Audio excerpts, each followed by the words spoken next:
And Lepore, another thing we need to bring up from the second Canucks game specifically is the William Nylander puck over glass penalty. And I know you have some Yeah. strong opinions on this. So, the Leafs, they have a 2-1 lead in the third period, hanging on. As you were saying, they weren't really playing well at all. And then William Nylander, not pressured, no one around him. He's just trying to make a play off the glass to get it up to one of his line mates and accidentally flips it over the glass.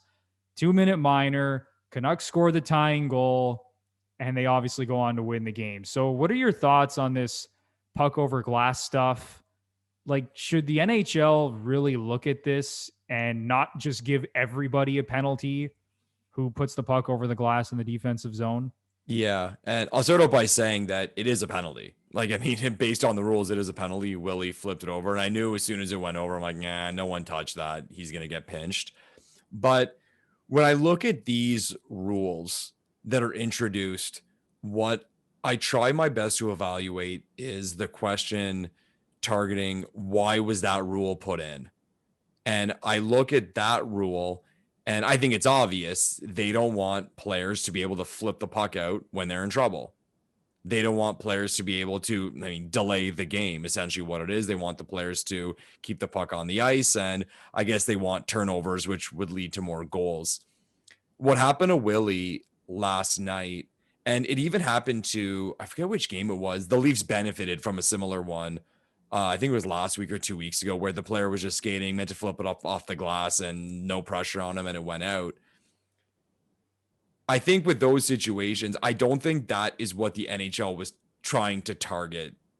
If you understand what I'm trying to say, I think, I think they were trying to target, the player being a dick in the way that he's tired at the end of a shift and he fires it over, or even kind of benefit, or I should say reward the other team for putting pressure on a player and you flip it out out of panic and it goes out. So now you're rewarding that team with a power play.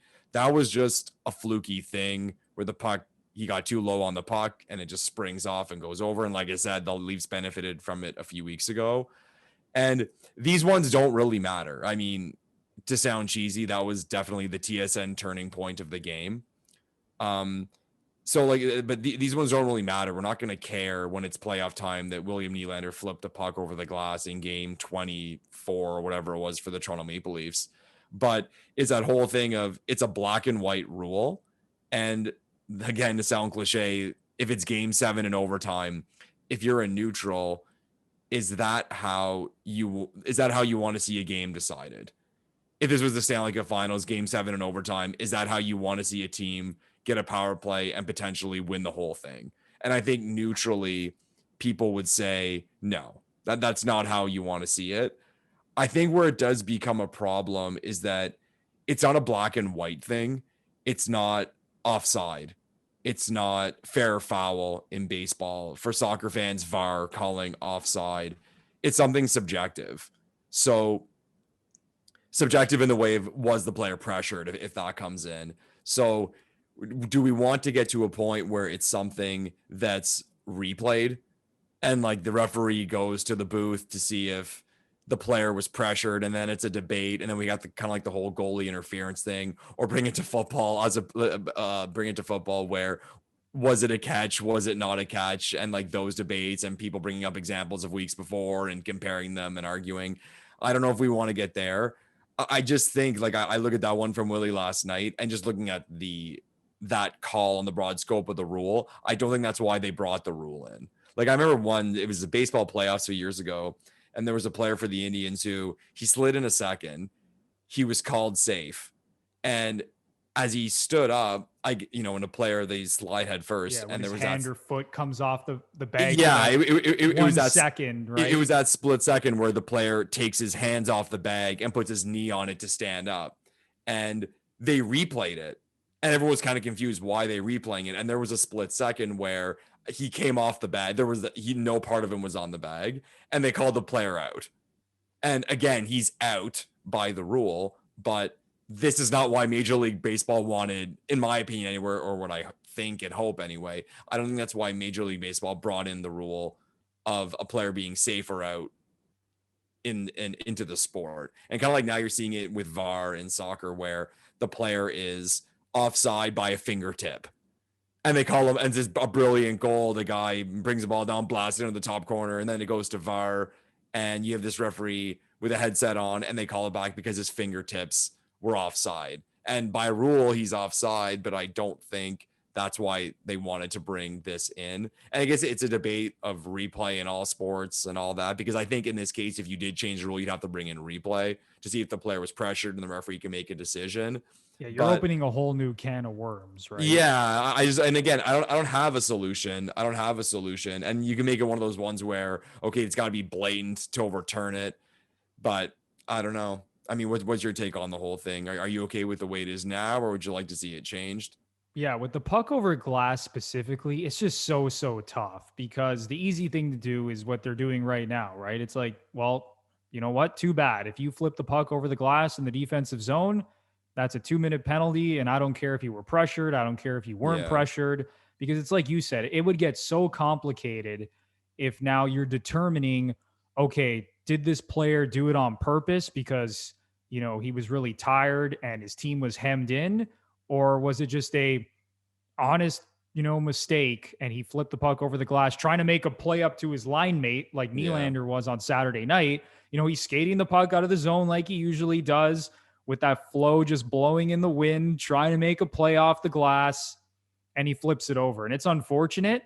And it's like you said, you would hate to see something like that decide a playoff game or a playoff series for that matter. So I think that's something the NHL really needs to look at. Now, it's like you said, I don't know what the solution is to that, because you're opening an entire new can of worms. And another thing I think about, Lepore, is like offsides in hockey, right? Mm-hmm. The reason they brought in the offside challenge, you know, is because there were goals that were scored, you know, that could potentially decide, like we said, a playoff game when a player's like 3 feet offside and they're not able to take a look at that. But now we've gotten to the point where it's like a guy can be offside or onside by like an inch, and we're, you know, looking at it with instant replay, and we're wasting 5 minutes going, you know, frame by frame, trying to check if the guy's toe is onside or not. Like, it's crazy, right? Like, that's not what the rule was designed to do. Was it Briere, that one? He was like 6 feet offside. I might be wrong, but I'm picturing Briere, and it was like hilarious. And then the rule came in the next year. Briere or Duchesne. I think they were both within the same season. And then and it's like, exactly. For plays like that, sure. Okay, we can't be making mistakes like that when a dude is like, you know, 5 feet offside. But when we're looking at instant replay and going frame by frame over like a millimeter, like, then I think we've taken it a little bit too far. So and you brought up a good point, even with baseball. That drives me absolutely nuts when a guy is sliding into second base and a part of his body for a split second comes off the base. Anyone who's ever played baseball or slid into second or third base, like, there's always going to be a part of your body for like a split second that's probably not on the base. Right. Like, that's just how it is, right? And to go frame by frame over these things when it comes to, you know, plays in Major League Baseball or soccer, like you mentioned, and obviously offside and hockey, like, I think we're taking it a little bit too far. But Lepore, like we've been saying, like, it's how do you find a solution to something like that? One thing I've thought of is, with regard to replaying the incident to seeing if the call was incorrect or correct, is only allow the reviewer to watch it a certain amount of times. And I've even thought, why do you get slow motion? Like, say, for example, offside. If you have to freeze frame it to the millisecond to see, it's like, no, then call on the ice stands. Like, just do it that way, where if you can watch it at the regular speed and see he was on or offside, sure, switch the call or confirm the call. But if you have to watch it 50 times in slow motion to decide, and then you're going to, well, then no, it's not clear and obvious.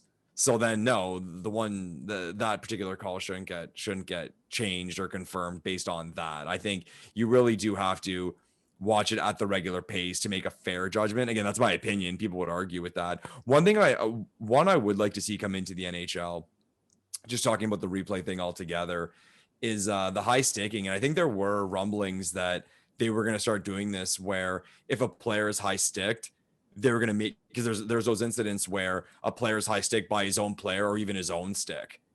So they were going to bring replay in for that. And to me, that would make sense because, yeah, that one's black and white. Like, that's the fair foul in baseball. So I don't know why that hasn't come in yet. Because, again, you'd hate to see that where a guy's smacked in the face by his teammate stick and then a player gets a penalty that leads to a power play in the playoffs. Right. And I don't know who could argue. That is just brutal. Yeah. I don't know who could argue with that one. That one's black and white. And that's a 3-second replay for the referee to go over.